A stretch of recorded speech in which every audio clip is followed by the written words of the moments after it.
Bonjour Jane. Bonjour.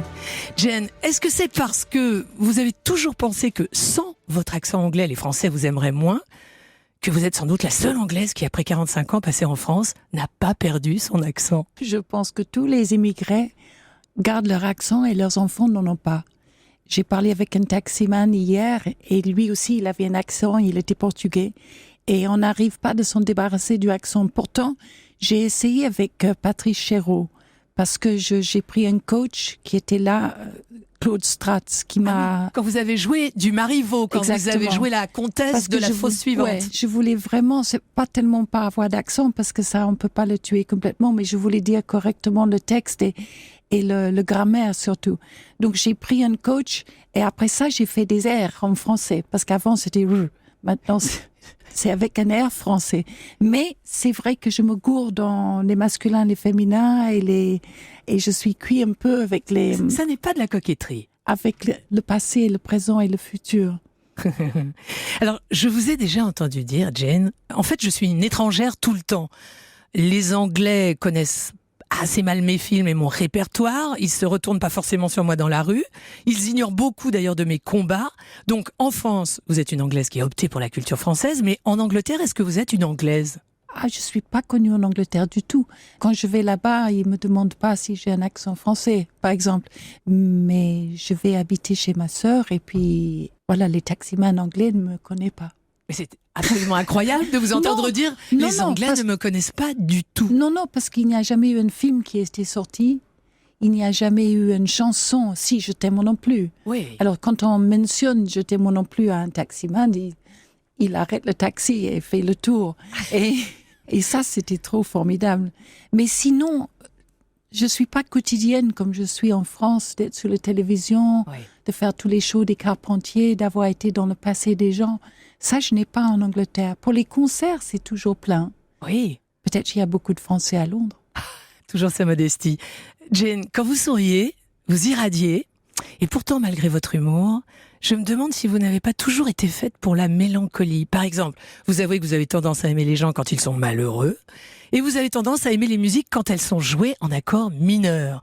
Est-ce que derrière votre carrière qui est phénoménale, la mélancolie n'a pas toujours été votre jardin secret ? Serge écrivait les chansons en mettant mélancolique. Je suppose les gens nostalgiques pour leur enfance. C'est vrai que j'aime la musique en mineur plus que majeur. Il y a une tendance peut-être d'aimer le passé. Alors depuis longtemps maintenant, vous êtes une femme libre de toute tutelle artistique, libre, allez, pardonnez-moi l'expression, mais libre de tout mentor, de tout Pygmalion, comme ont pu l'être Gainsbourg pour la chanson ou Jacques Doyon pour le cinéma. Est-ce que cette liberté totale, Jane Birkin, cette indépendance qui est la vôtre aujourd'hui, parfois, vous effraie ? Non, mais je suis pas indépendante. Je fais toujours quelque chose pour plaire à quelqu'un. Ben oui. Alors, je suis pas effrayée, en tout cas. Pas du tout. Parce que comme vous sillonnez en permanence la planète avec des tournées qui n'en finissent pas, de Hong Kong à Caracas en passant par Moscou. Je voulais pas être à la maison. Je trouvais ça chic de vivre dans une valise et de faire des allers-retours, d'emmener les petits-enfants avec moi quand j'avais des dates dans les endroits exotiques. C'était trop bien. Alors que seul à la maison, c'est pas très marrant. Vous les avez souvent emmenés, les petits-enfants ? Assez souvent, oui. Loin, très loin. On est tous allés très loin. Même si artistiquement, vous êtes à jamais la légataire universelle de Gainsbourg, qui nous a quittés le 2 mars 91, à partir de quand, Jane Birkin, avez-vous eu le sentiment d'écrire vous-même la suite de l'histoire ? Oh, j'ai pas cette impression du tout. Quand Serge est mort, j'ai fait le Casino de Paris avec le dernier disque qu'il m'a écrit, qui était Amour des feintes. Et avec Philippe Le Richomme, qui est toujours là pour moi. Et qui a mis en scène ce concert assez malheureux, parce que c'était tout de suite après. Ma mère était avec moi beaucoup, parce que j'avais perdu mon père aussi 4 jours après. Et c'était le moins des choses que je chante tout ce que Serge avait écrit en dernier, si je les aimais ou pas, dans mon disque Amour des feintes. Et après, j'ai tellement fait de tournées que je pensais peut-être que je devrais arrêter. Et j'ai fait autre chose pendant quelques années. Puis je demandais à Le Richomme s'il pouvait m'aider si je voulais chanter d'autres personnes. Et du coup, on avait fait Rendez-vous et d'autres disques avec Miosek, Dao, les personnes que j'admire beaucoup, qui a écrit pour moi, Françoise. Et puis, j'ai refait Arabesque l'année dernière. Et avec les Japonais, j'ai fait Sage encore. L'année d'avant, c'est vrai. Ça m'embarquait bien loin, jusqu'au Japon. Et ça me gêne toujours d'être gardienne des temples. J'ai l'impression d'être avec une toge et une fourchette à la main. L'ambassadrice de son œuvre. Parce que c'est quand même étonnant. J'ai évoqué à l'instant les tournées incroyables que vous faites partout au bout du monde, mais j'ai vu des noms de villes comme Jakarta, Sarajevo, Bangkok, Gaza, Tokyo, Caracas, Beyrouth, Moscou. Vous aimez à ce point être en balade loin de chez vous, comme vous dites? C'est quelque chose qui m'a pris très tard dans la vie. Quand les enfants étaient bien grands et j'ai commencé ce vie de tournée que je ne connaissais absolument pas. Avant de connaître Glusman, en fait, mon producteur. Je ne connaissais pas cette vie du tout. Et c'est très saoulant. C'est un peu comme je ne sais pas, les gens qui sont appelés en urgence. Je ne sais pas, je suppose que où est la prochaine destination? On repart avec Christophe dans le train, on ne sait pas où on va aller, j'oublie où on va aller. C'est comme un vertige et c'est bon de s'oublier, c'est ça? Ah oui, c'est très bon. Mais alors, Jane Birkin, quand vous faites des tournées internationales, vous emportez un concentré de votre univers à vous? Par exemple, qu'est-ce que vous glissez dans vos bagages que vous sortez en premier dans vos chambres d'hôtel du bout du monde? Mes pyjamas. Toujours la protection. Oui, en pilou. Celle qui a été la plus incroyable des séductrices ne s'est jamais vécue comme une séductrice. Normalement, Jane Birkin, il n'y a que les divas du classique ou les reines de la pop internationale qui font des tournées comme vous en faites. Est-ce que vous savez pourquoi tous les coins de la planète vous faites sale comble, comme par exemple à Hong Kong? Vous n'allez pas me dire qu'il y a beaucoup de Français et d'Anglais à Hong Kong. Non, ça ne suffit pas. Je t'aime non plus. Je crois que c'est à cause de ça. C'est le passeport, cette chanson. Oui, je crois que c'était pour cette chanson-là que j'étais connue et les gens sont curieux, beaucoup plus curieux qu'on imagine, donc ils se pointent. J'étais la première personne qui était surprise qu'on a fait 2 nuits à Hong Kong complet, alors que j'ai jamais rien fait qui a sorti là-bas, je crois pas les films. Donc c'est Je t'aime non plus. Mais alors lorsque des dates sont choisies à Hong Kong par exemple, c'est le tourneur qui a cette idée, c'est votre producteur, c'est vous qui dites et pourquoi n'irais-je pas chanter là-bas? Ah pas du tout, non c'est lui. C'est lui, je peux dire non, hein. Mais pour le moment, ça s'est pas arrivé. Sincèrement, est-ce que Serge se doutait que longtemps après sa mort, et malgré votre séparation, vous seriez la gardienne, je vais pas dire du temple, mais de la mémoire? Je crois pas. C'est très trivial en comparaison de la mort, quand même. Alors je ne sais pas à quoi songe-t-il. Mais il m'a écrit pour moi après qu'on était séparés, et j'étais très touchée par ça, qu'il trouvait que je valais encore le coup. Il aurait pu m'en vouloir, et pas du tout. Il a écrit les chansons les plus sincères en me mettant à sa place. J'étais comme une face B de lui, une face féminin de lui. J'ai chanté toutes ses blessures. C'était assez difficile à chanter avec lui qui pleurait de l'autre côté de la vitre. Mais voilà ce que je pouvais faire de bien, c'était de chanter très haut et très purement ses chansons. Et pour ça, il a été d'une fidélité incroyable. Donc je lui dois beaucoup. C'est rare de réussir l'amitié après la passion. Je crois. Parce que quand on l'a réussi à ce point comme ça, on se rend compte comme c'était triste de n'avoir pas fait avant avec d'autres, de n'avoir pas fait un effort. Souvent, le faute est soi-même. Hein. On était trop orgueilleuse, trop fière. Fait qu'on ne fait pas l'effort de téléphoner, de renouer, ou on a trop peur. Et finalement, c'est pratiquement aussi délicieux que le temps qu'on a resté amoureux avec quelqu'un. C'est cette amitié fidèle. C'est au-delà de touchant. Alors, Jane Birkin, c'est votre père le premier qui vous a mis sur la voie de l'engagement, puisque vous n'aviez que 12 ans, paraît-il, quand il vous a demandé de défiler avec lui contre la peine de mort en Angleterre, et vous aviez 16 ans quand il vous a inscrite à Amnesty International. Votre père avait été résistant, commandant dans la Royal Navy. Comment avez-vous grandi sous son regard? J'ai essayé de l'épater, je crois. Quand je partais pour Sarajevo, il n'était plus là. Mais dans ma tête, je chantais en me disant, voilà, papa aurait été content que je fais ça dans un tank par la Montigman. C'est la sorte de choses que papa aurait fait. Et quand j'étais petite, c'était juste une question de bataille entre mon frère et moi, de lequel allait être plus courageuse pour sauter par la fenêtre avec un fil dessus autour de notre taille pour tester l'extincteur de feu que papa avait acheté. Et mon frère disait, bien sûr, toi, tu étais le premier par la fenêtre avec le cordon autour de la taille. Le pauvre, il était gonflé par sa petite sœur. Et je faisais tout ça pour papa, bien sûr. Mais il devait être difficile à épater, ce père, parce que il a fait sa guerre à lui, votre père, en sauvant des vies, puisqu'il faisait passer 2 nuits des hommes en Bretagne et en évacuer d'autres vers l'Angleterre, toujours avec sur lui d'ailleurs détail terrifiant, la fameuse pilule de cyanure au cas où il serait pris.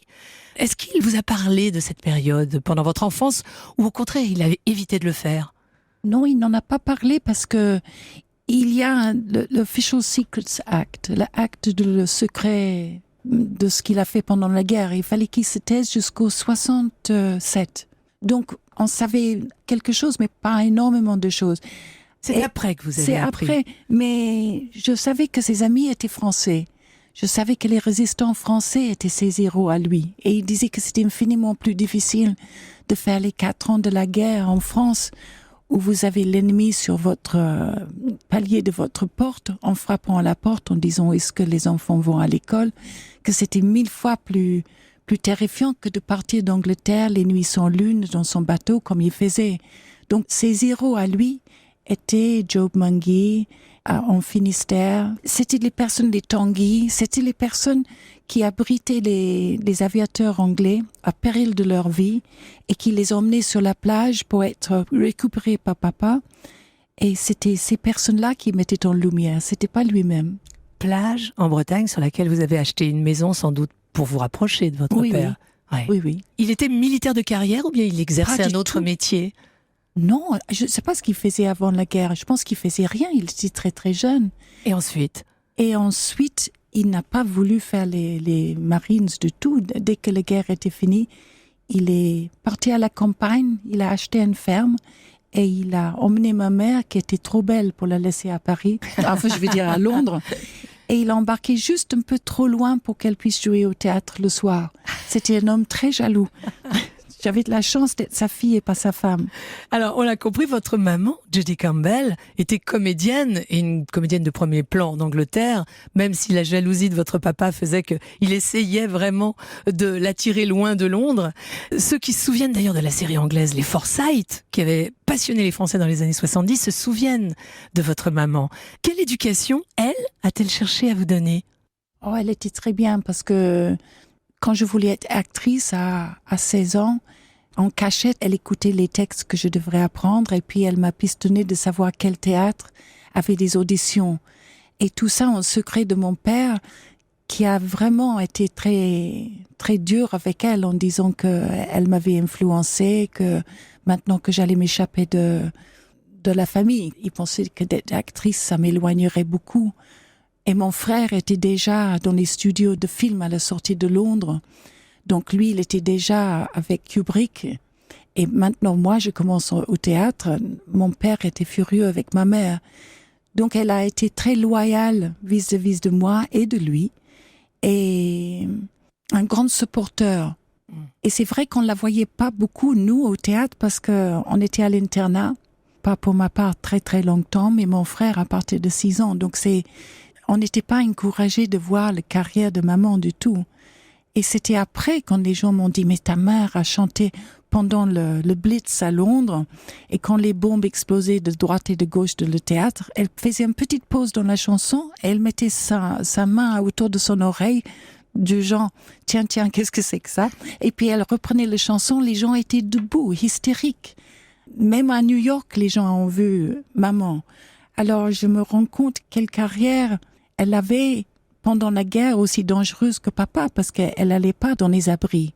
Elle restait avec les gens dans le théâtre. Mais voilà, elle avait une carrière de théâtre qu'elle n'a pas poursuivie. Pas beaucoup en tout cas, parce qu'il y avait toujours une raison que papa trouvait. Et souvent c'était nous. Alors je reste un moment sur l'enfance, Jane Birkin. Pourquoi à 11 ans vous êtes-vous retrouvée en pension sur l'île de Wight, dans un internat où, paraît-il, vous avez appris le morse pour qu'on vienne vous délivrer? Non. J'étais dans l'île de Wight, c'est vrai. Et j'avais un numéro. Moi, j'étais 99. Ma sœur était 177. Alors c'est quand même vrai l'histoire de l'internat. Oui, oui, bien sûr. Mais il n'était pas aussi redoutable que Il était redoutable. Si, il l'était. Ouais, ouais. Enfin, c'est un standard anglais. Hein. Oui. Tu n'es pas permis de sortir avant les premiers 3 mois. Après ça, vous n'avez pas le droit de rentrer chez vous dans les premières années. Il n'y avait pas de téléphone permis. Il n'y avait pas, évidemment, de télévision pour voir votre célèbre maman. Tout était coupé. Mais vous cherchiez à vous évader ou pas du tout? Pas du tout. Je voulais être comme toutes les autres filles dans ma classe à Londres qui partaient pour les internats. C'était ma faute. Mon frère était dans l'internat aussi et lui, il avait une horreur de ça. Mais malgré tout, je voulais y aller. Et après, pour avouer à mes parents que j'avais fait une erreur, je ne voulais pas. J'étais trop fière. Et c'est seulement quand ils ont dit est-ce que tu es malheureuse dans l'école que j'avais dit que s'il faut retourner, je crois que je me pendrais. Donc ils ont compris que c'était pas ma tasse de thé du tout. Et ils ont dit mais il fallait nous dire avant. Et moi et ma petite sœur étaient mises dans une école à Kensington. Quand avez-vous compris que vous deveniez jolie, Jane? Il paraît que vous avez traversé l'adolescence en vous attifant en garçon manqué. Oui. Mais il y a un moment donné où la beauté, elle, s'est imposée malgré les cheveux tailladés. Je pense que c'était quand le père de ma fille Kate a tombé amoureuse de moi. Pas avant. Non, je ne crois pas. Les miroirs ne vous renvoyaient rien qui puisse vous rassurer. Si mon frère m'adorait, il m'aimait comme un garçon. Et c'était votre frère. Alors j'ai resté comme un garçon pour lui plaire.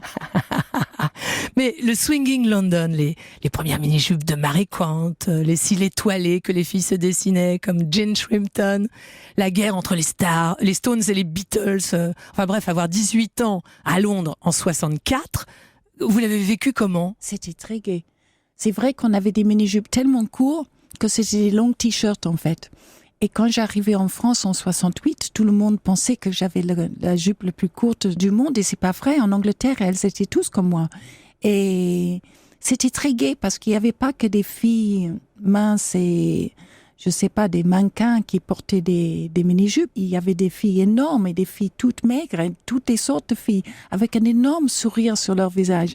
Donc King's Road était vraiment d'une gaieté folle. C'était un laboratoire de fantaisie, c'est ça? Tous les codes explosaient. Ah oui, parce que la première fois, la mode était pour les jeunes. La chanson était pour les jeunes, avec les Beatles et les Stones, bien sûr. Les photographes les plus célèbres étaient David Bailey avec son accent. Les personnes qui écrivaient des musiques de films avaient un accent de le nord d'Angleterre, comme John Barry. C'était une révolution culturelle. Et la jeunesse a enfin pris le pouvoir dans les années 60. La jeunesse. Oui, oui, oui. Et ça, c'était très gai d'avoir été dedans. Je me rends pas compte parce que quand on est dedans, on n'est pas en train de dire youpi. J'étais mariée, j'avais peur de perdre mon mari, qu'il trouverait quelqu'un de plus joli que moi. Et ça n'a pas tardé. Mais j'ai pas profité des années de Swinging London. Hein. Quelques boîtes de nuit. D'ailleurs, j'étais souvent dans les boîtes de nuit. Mais bon. On a dit tout à l'heure que votre mère était une grande figure du théâtre anglais. Est-il vrai que le premier commentaire que vous avez entendu le jour de votre première audition à Londres fut « C'est la fille de Julie Campbell ». Ça se voit pas. Oui, c'est ça. On vous a dit ça. En tout cas, on l'a murmuré et vous l'avez capté. J'ai capté tout de suite. Maman était une brunette avec les cheveux noirs. Elle était tellement magnifique comme une star de Hollywood. Elle ressemblait à Vivian Leigh. Donc c'est vrai que moi, j'étais comme une souris en comparaison d'elle. Donc quand la personne a dit « Ah oui, mais… » Il a dit « Vous n'avez pas son… » Et puis chercher le mot. Et j'ai dit « Charme ?» Et il a dit « Oui, c'est ça. » Il a osé vous dire que vous n'aviez pas son charme. J'étais très jeune. Oui, oui. Alors, je savais que maman était adorée et très, très belle. Vraiment belle, pas jolie, hein. Belle. Plus tard, quel est celui de vos rôles qui a le plus impressionné votre mère et a fait sa fierté? 7 morceaux ordonnance. C'est le film qu'elle préférait. Oui, je crois que c'est la première fois qu'on m'a proposé un rôle qui n'était pas drôle. Aux côtés de Gérard Depardieu. C'est ça, exactement, et Piccoli. Et ma mère trouvait que je devrais faire une carrière comme Shirley MacLaine, drôle et triste aussi. Et elle était très fière de cette mort sur ordonnance. Ce que vous avez fait, Jane. C'est ce que j'ai fait, mais j'ai commencé par les choses bien drôles, avec Zidi et le moutarde momentonné, Avec la Pierre course à Richard. l'échalote. C'était quand même délicieux comme début. Mais c'est vrai qu'après, c'était pas mal de tourner des choses plus graves. Alors, on reprend la jeunesse de l'histoire. À 18 ans, vous êtes engagé dans une comédie musicale dont le compositeur que vous allez épouser n'est autre que celui qui signera les musiques des James Bond, de Macadam Cowboy, de Danse avec les loups, de Out of Africa. C'est John Barry. Est-ce que savoir se faire aimer de ceux qui ont un talent d'exception, comme la suite de votre histoire va nous le prouver, ça n'est déjà pas une forme de talent? Oh non, je crois pas. C'est peut-être une vanité. Une vanité de penser que, voilà, que c'est pas les autres filles dans la comédie musicale, mais c'est vous qui a pu capter l'attention de cet homme brillant. Sans doute qu'il y a un peu de ça. Vous retrouvez à l'affiche d'une comédie musicale, ça révélait que chanter vous intéressait plus que jouer? Ah non, pas du tout, parce qu'on me donnait rien de joli à chanter. Il fallait juste que je braille. Je devrais développer ma poitrine. C'était pas une chanson très jolie, ni très haut, ni tous les atouts que sais-je à trouver plus tard. Là, on me demandait juste de gueuler. C'était pas pour les chansons, c'était parce que j'étais rigolote, parce que je les faisais rire. Vous saviez pourquoi vous les faisiez rire? Parce que j'étais maladroit.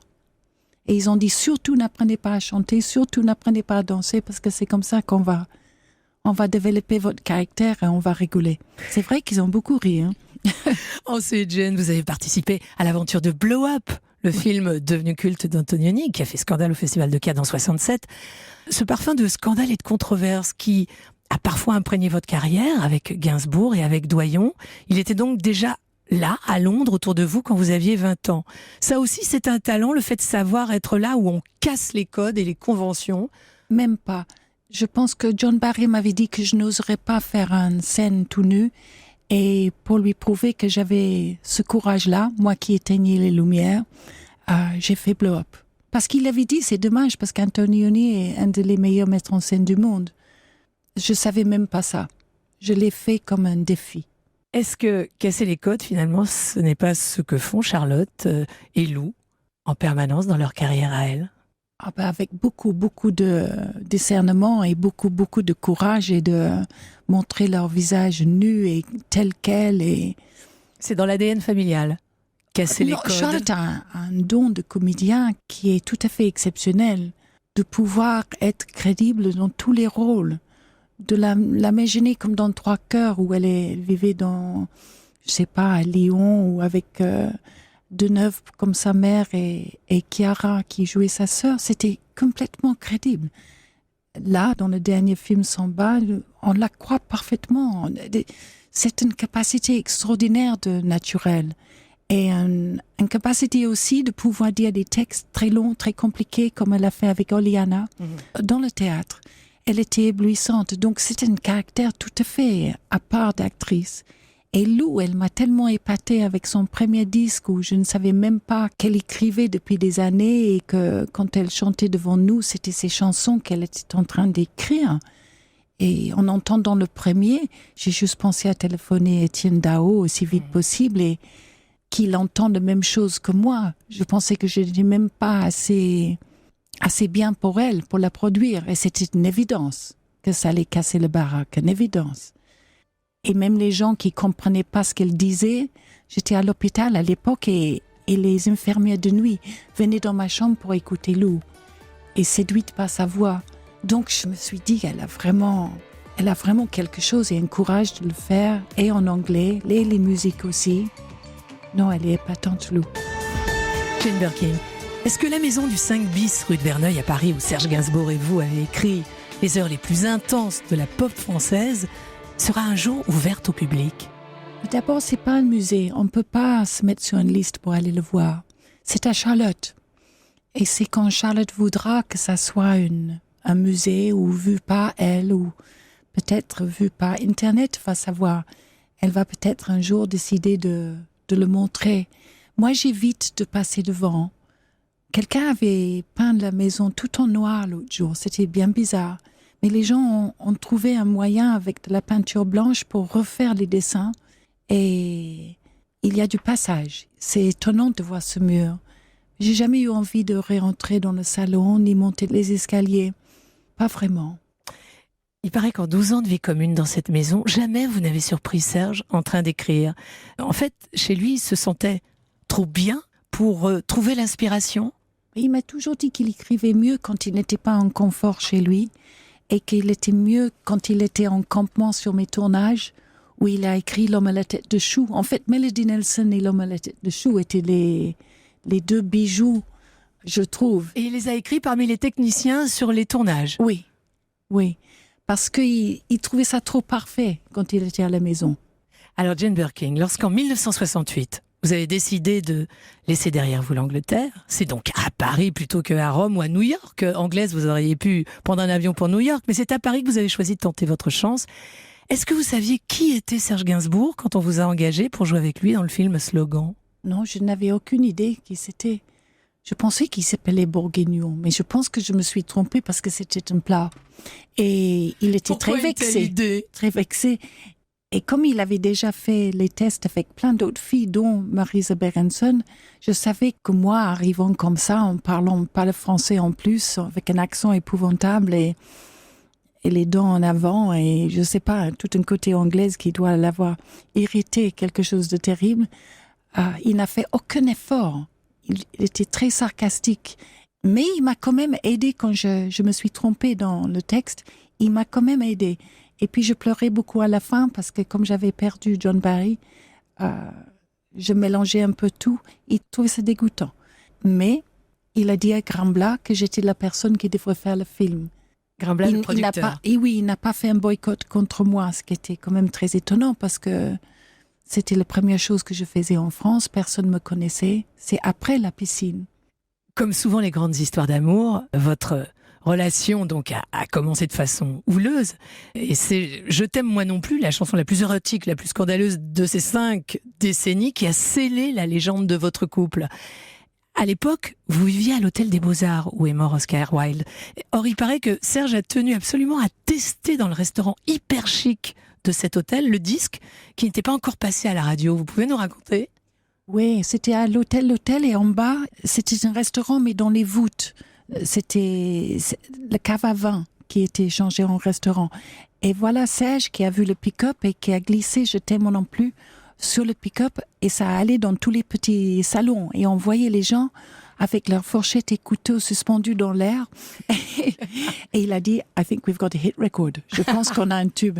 Et c'était exact. Mais moi, j'avais entendu la version qu'il avait fait avec Bardot. Oui. Et si je l'ai chanté, c'est pour qu'il ne chante pas avec quelqu'un d'autre après Bardot. Parce que c'était trop érotique, ça faisait trop peur. Alors, quand il a dit « Tiens, peut-être je peux faire Je t'aime non plus, mais un octave au-dessus de la version avec Bardot. » J'ai dit oui, bien sûr. J'étais très marquée par la version de Brigitte. Mais c'est la vôtre qui est restée. Parce que c'était la première.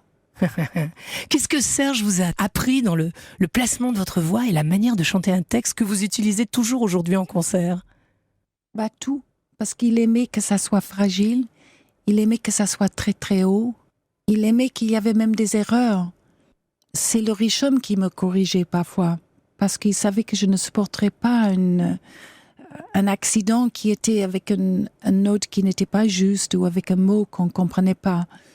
Mais Serge était bon public, il adorait quand il y avait des failles. Alors je suppose que j'ai appris de chanter derrière un micro, et après pour le Bataclan, c'était grâce à Chéreau qui m'a donné le courage d'être sur scène. C'était très tard dans ma vie, très très tard. En tout cas, si vous lui devez à Serge le charme avec lequel vous chantez, lui vous doit une partie de son look, parce que les répétos blanches, par exemple, c'est vous qui en avez eu l'idée, et les tours de cou avec une petite pierre précieuse dans l'échancrure de la chemise, c'est vous qui avez décidé de les mettre à son cou en vidant vos écrins, Jane, car vous trouviez que ça lui donnait un côté dandy féminin qui vous plaisait infiniment. Donc, je l'ai trouvé dans une boutique très chic qui était des vieilles comtesses russes. Oui. Qui venaient vendre leurs bijoux. Et vous avez accroché autour du cou de Serge les bijoux des vieilles comtesses russes. Oui, ça lui allait divinement bien parce qu'il n'avait pas de poils. Donc c'était très joli de voir un bijou contre sa poitrine à lui. Et puis des bracelets lui allaient divinement. Et je savais qu'il n'aimait pas les chaussures parce que ça lui faisait mal aux pieds. Alors c'est là où j'ai trouvé dans un panier de soldes des chaussures Repetto, parce que je m'achetais des ballerines. Et après, il n'a plus mis autre chose. Oui, et la barbe de 3 jours aussi. Parce que j'aimais pas que ça faisait trop lisse. Et maintenant, tous les garçons sont comme ça. Absolument. Alors, certains le trouvaient laid, vous l'avez rendu sexy, mais est-ce que Serge Gainsbourg s'accommodait de son physique ? Je pense qu'à mon époque, il l'acceptait à cause de Bardot avant. Je pense que quand vous avez séduit la fille la plus jolie du monde, on est nettement en meilleure position de se regarder. Et je pense qu'après les chansons Manon, qui était la première chanson où il chantait vraiment avec une voix chantée, parlée, je pense qu'il aimait cette voix. Il n'aimait pas quand il chantait la javanaise tout haut. D'ailleurs, il m'a jamais joué ses disques d'avant, parce qu'il n'aimait pas la voix quand c'était chanté. Et quand il parlait, ça lui allait mieux. Donc, je pense qu'il commençait de s'accepter quand même. Il y a une chose qui m'a toujours intriguée, Jane Birkin. On sait que Gainsbourg n'aimait pas les chanteuses à voix, mais pourquoi a-t-il toujours refusé à Piaf de lui écrire une chanson ? Elle l'a souvent réclamée. Vous savez pour quelle raison ? Oui, parce que elle avait une voix où elle chantait avec ses tripes. Et je pense que Serge trouvait qu'il ne ferait pas honneur, parce que pour lui, c'était les jeux avec les mots. C'était une sophistication qu'il trouvait n'irait pas avec Piaf.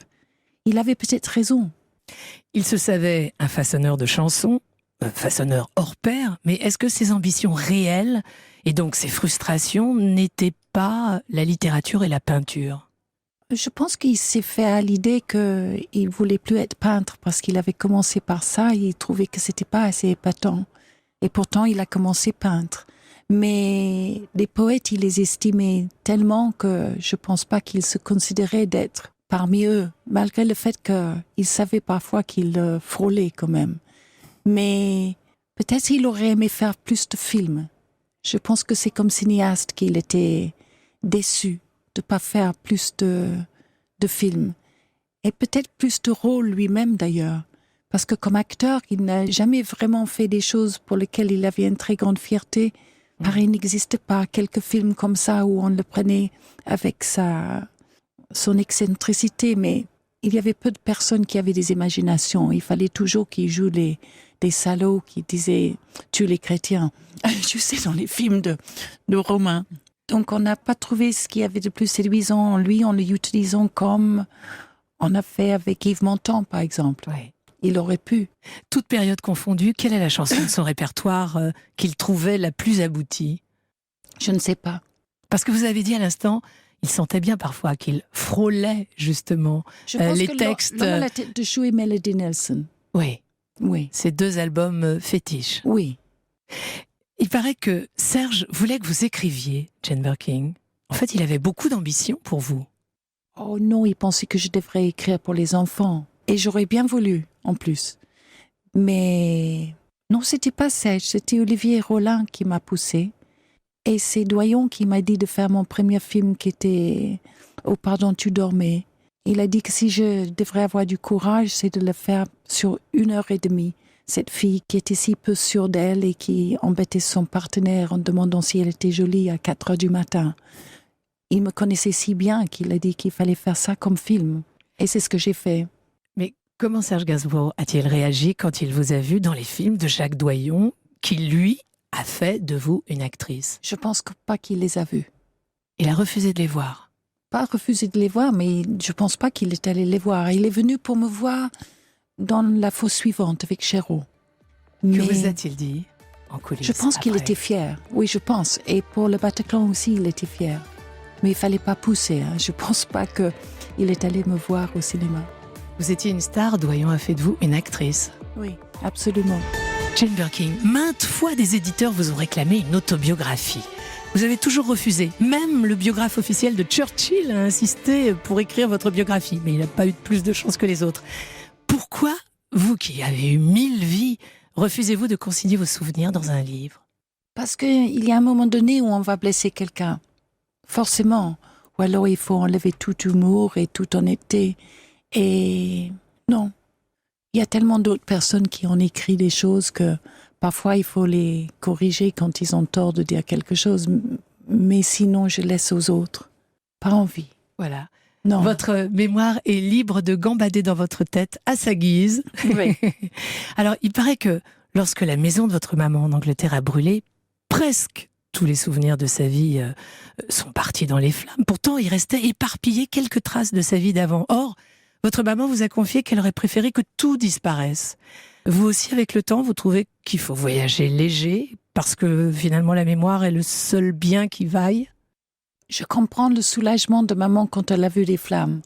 Parce que... Vous comprenez? Ah bah oui. Sur le moment, je pense que je n'avais pas compris.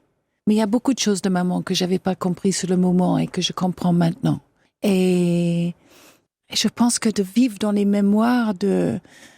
Tout d'un coup, tu as envie de complètement autre chose. Un appartement tout nu avec aucune photo sur les murs. C'est très écrasant le passé. Quelle grand-mère êtes-vous, Jane? J'espère que j'avais été rigolo pour Roman. Et je l'ai eu très tôt.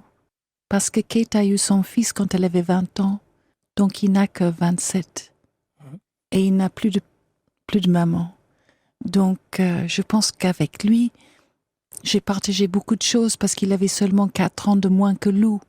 Comme ça, je les embarquais tous les deux. Ils étaient comme frères et sœurs sur les vacances. C'était chouette.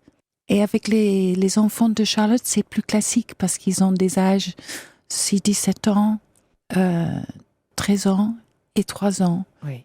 Et je sais pas, j'aime faire des conneries avec les enfants et de partir sur des barques sur le bois de Boulogne et faire des pique-niques et pas penser à quelle heure on va rentrer. J'imagine que depuis la disparition de Kate, votre fille aînée, le clan s'est resserré encore plus fort autour de vous s'il est possible. Vous dites que jamais vous n'avez cru en Dieu, vous préférez croire en l'homme. Est-ce que parfois vous aimeriez ne pas être athée? Je pense pas que ça peut aider dans le... Enfin, j'en sais rien. J'en sais rien en fait. Tout ce qui peut aider est bon. Tout ce qui peut aider. Et le mort de son enfant, il n'y a pas... Si, il y a pire, bien sûr, il y a des massacres de famille, mais tout ce qui peut aider est sans doute bien. Jane Birkin, j'ai envie de vous demander de but en blanc, les mots de Gainsbourg existent aussi bien sans sa musique qu'avec. On était à Toulouse et j'ai chanté Arabesque et puis il y avait une soirée où c'était des mots. Et plutôt que de chercher un autre écrivain, je me suis dit, mais peut-être les mots sans musique sont si forts. Et parfois, quand je perdais ma voix, comme toi tout à l'heure, je parlais les mots et c'était peut-être plus joli que si je les chantais. Donc, je me suis dit, pour ce soirée exceptionnelle à Toulouse, ça serait peut-être bien de leur dire, mais je veux être avec fine compagnie. Donc, je me suis souvenue de Hervé Pierre, que j'adore, et qui avait fait une pièce de Lagarce qui s'appelle Voyage à la haie, que je voulais mettre en scène comme film. Je pensais à lui qui a la Comédie Française et je pensais à Piccoli, toujours Piccoli. Et ils ont dit oui tous les deux pour ce spectacle, pour une nuit. Et puis c'est Michel Piccoli qui voulait qu'on remette ça. Et comme je n'ai pas vraiment sorti depuis 10 mois, 11 mois, je me suis dit dans cette compagnie exquise, ça serait bien parce qu'ils sont très drôles aussi. Il y a des textes Serge qui sont très drôles. C'est Philippe Le Richaume qui les a choisis. Qui a travaillé pendant 17 ans avec Serge. Ah oui. Oui. Et il a toujours été là après la mort de Serge. Il est la seule personne dans laquelle j'ai complètement confiance de s'il me dit il faut pas faire celui-là ou attention là. Je ne ferai pas. Il est breton et très intègre. Jane Birkin, est-ce que vous avez appelé Fanny Ardant pour lui dire combien vous aimeriez faire d'elle l'héroïne de l'histoire que vous avez écrite et que vous espérez réaliser pour le cinéma? C'était un scénario que j'ai écrit il y a 2 ans. Et en fait, j'ai pas osé lui dire. Mais pourquoi? Je ne sais pas. C'était assez drôle. Ouais, je le ferai, j'oserai. Quelle relation entretenez-vous avec les actrices françaises, Jane? Vous êtes très proche de certaines ou bien, après toutes ces années, vous regardez plutôt de loin s'agiter le monde du cinéma? Pas du tout. Je suis une très grande fan de Fanny Ardant, mais également de Nathalie Baye, de Deneuve, de la vie d'Adèle, Oui, alors justement, vous êtes la première. Oui. N'est-ce pas? C'est extraordinaire. Ouais. Avant Abdelatif Kechiche, vous êtes la première à avoir fait tourner Adèle Exarchopoulos, Oui. qui a remporté donc à Cannes la Palme d'Or pour la vie d'Adèle. C'était pour votre film Boxes, que vous avez réalisé en 2006. Comment vous l'aviez repéré? C'était évident. Il y avait deux petites filles qui étaient exquises. Il y avait une petite fille mélancolique et j'avais une tendance d'aller vers elle. Et puis il y a Adèle qui est arrivée, qui était culottée comme tout, qui vivait avec ses grands-parents, qui était tellement franche, tellement drôle. Quel âge avait-elle à l'époque? Je pense qu'elle avait 12 ans. Ouais. Et Lou m'a dit, mais en fait, tu osais me dire plein de choses parce que j'étais drôle. Et c'est vrai, quand tu as un enfant qui a cette qualité d'être une rigolote, d'être vraiment marrant, vous osez dire des choses qui auraient pu être blessantes à propos des pères, à propos de tout. Dans votre amertume, vous pouvez vous laisser aller. Alors que si vous étiez avec un enfant qui allait pleurer, peut-être pas. Donc j'ai choisi Adèle parce qu'elle était comique et parce qu'elle avait un tel caractère. Ça semblait être une évidence. Mais l'autre petite était vachement bien aussi. Charlotte et Lou échangent beaucoup avec vous sur leurs projets au cinéma, ou bien ça reste leur jardin secret? Oh non, je sais jamais ce qu'ils font. C'est vrai? Pas vraiment. Lou m'a fait écouter quelques chansons l'autre jour. Ça m'a fait très, très plaisir. Et Charlotte et moi, on reste très pudiques sur nos... Même là, j'aime pas trop dire ce que je fais. Tu as dit ce que je fais, donc c'est... Mais j'ai toujours peur que les gens viennent. Et c'est très angoissant d'imaginer que vous avez votre propre famille dans le théâtre, je trouve. Vous vous souvenez du premier concert, Jane, où vous êtes allée applaudir Lou après la sortie de cet album qu'on a évoqué tout à l'heure, qui était ovationné par les médias et plébiscité par le public? Oui, c'était dans une toute petite salle, c'était sa première concert. Bien sûr, j'étais là. Et c'était évident dès qu'elle a fait une lecture des écrivains, enfin les lettres de Napoléon, comme Baudelaire. Elle avait fait des lectures dans le bar de le théâtre de la Madeleine. Et c'était giflant, sa façon de parler. C'était déjà très évident. Et là, dans son premier concert, c'était juste inimaginable qu'elle, qui n'a pas fait de scène, était tout de suite comme un canard dans l'eau. C'était giflant, comme vous dites. C'était giflant. Est-ce que vous avez déjà chanté sur scène avec Charlotte ou avec Lou? Avec Charlotte. Avec Charlotte, mais pas avec Lou. Non, j'ai su que Charlotte avait dit qu'elle avait envie. Sinon, j'aurais jamais osé lui demander.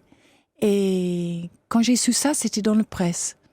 Alors, j'ai osé lui demander si elle... article interposé. Oui. Et c'était même pas moi qui avais l'article, c'est quelqu'un qui me l'a glissé en disant « Regarde, elle a envie de chanter ». J'ai dit « Non, pas avec moi ». Et puis si, c'était marqué avec moi. Donc, je lui ai demandé et elle a chanté avec moi. C'était très joli. Jane, le temps file entre nos doigts et on arrive au bout de cette balade. Souris et le monde sourit avec toi, pleure et tu pleures tout seul. C'est plus que jamais votre devise. C'est maman, elle avait raison. Elle avait raison. C'est votre mère qui vous disait ça? Ah oui. Elle est historique, maman.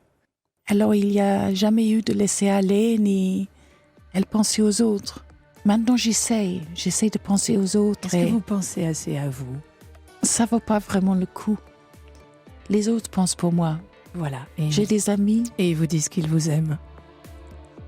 Moi, je vous le dis. Je vous embrasse, Jane. Et je vous dis à bientôt. Merci.